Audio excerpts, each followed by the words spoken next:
নমস্কার বন্ধুরা, আমার আরও একটা নতুন ভিডিওতে তোমাদের স্বাগতম। আশা করি তোমরা সবাই ভীষণ ভালো আছো। আমি আজকে একটা সম্পূর্ণ নিরামিষ মোমোর রেসিপি নিয়ে চলে এসেছি। এই ঘরে তো এখন শীতকাল পড়ে গেছে, সেই কারণে সবজি তো সবার ঘরেই মোটামুটি অনেক রকম থাকে।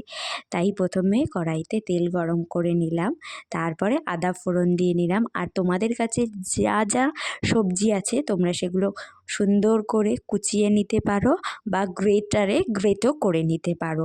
এখানে মশলা হিসেবে শুধুমাত্র দুটো জিনিসই লাগে, গোলমরিচের গুঁড়ো আর লবণ। আর তোমাদের মনে হলে তাহলে অল্প একটু চিনিও ব্যবহার করতে পারো। আর এইদিকে দেখো আমার ময়দা মাখাও কমপ্লিট হয়ে গেছে। আর এইদিকে আমি স্যুপটাও বানিয়ে নিয়েছি। একই পদ্ধতিতেই স্যুপটা বানাতে হবে।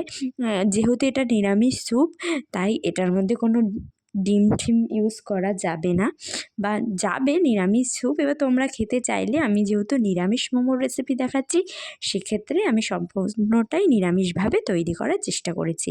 আর খেতে কিন্তু কোনো খারাপ হয়নি, খেতে কিন্তু বেশ ভালোই হয়েছিল। আর এই দেখো আমার কথা বলতে বলতে স্যুপটাও তৈরি হয়ে গেছে। আর এই দেখো এখন মোমো পুর ভরে নিচ্ছি। যেহেতু আমার কাছে স্টিমার নেই, তাই আমি জুগাড়ো পদ্ধতিতে সেগুলোকে স্টিম করে নিলাম। আজকের জন্য এইটুকু, দেখা হচ্ছে পরের ভিডিওতে। Thank for watching.